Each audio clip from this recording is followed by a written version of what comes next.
Pinagkakaguluhan.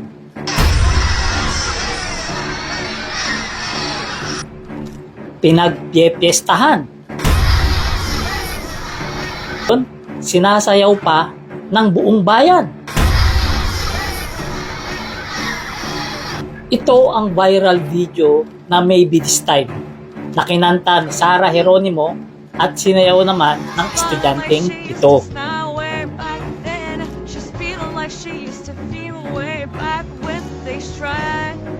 Bakit nga ba viral ang video na to?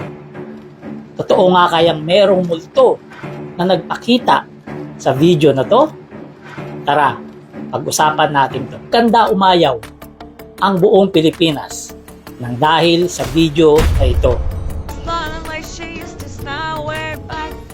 Ito ay video ng isang estudyante na sumasayaw sa kantang Maybe This Time ni Sarah Geronimo.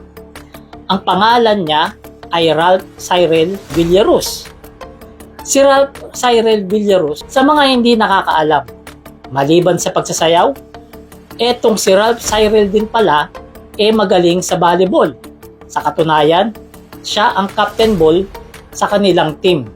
Ibig sabihin, malapit siyang kumalo ng bola. Pero bakit nga kaya nagkagulo ang mga Pilipino sa video na to?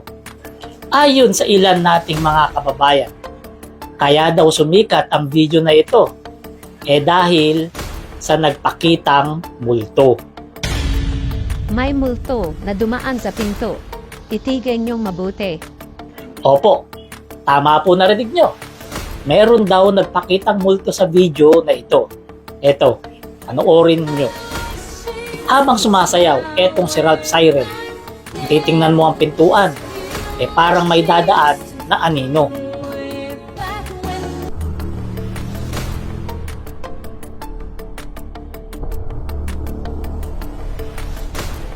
Pero kung ating titingnan, tila yata multo talaga to. Pero pag sinum mo ang video at in-slow-mo mo, ito ang makikita mo. Dalawang babaeng estudyante ang dumaan at hindi multo yan. Pero ito pa ang isang nakakagulat, na ang step ni Ralph Cyril kinopya lang pala niya. Pero di hamak naman na mas nakaka-good vibes ang step ni Ralph Cyril.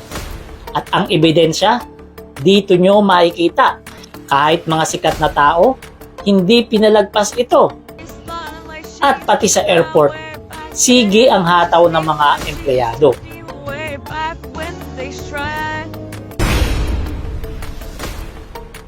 Ibang klase talaga ang good vibes na dulot ng video ni Ralph Cyril. Di maitatanggi na maraming mga Pilipino ang sumaya dito at sinayaw to.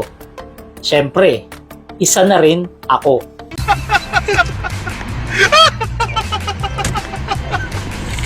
Ay, ay, ay, ay.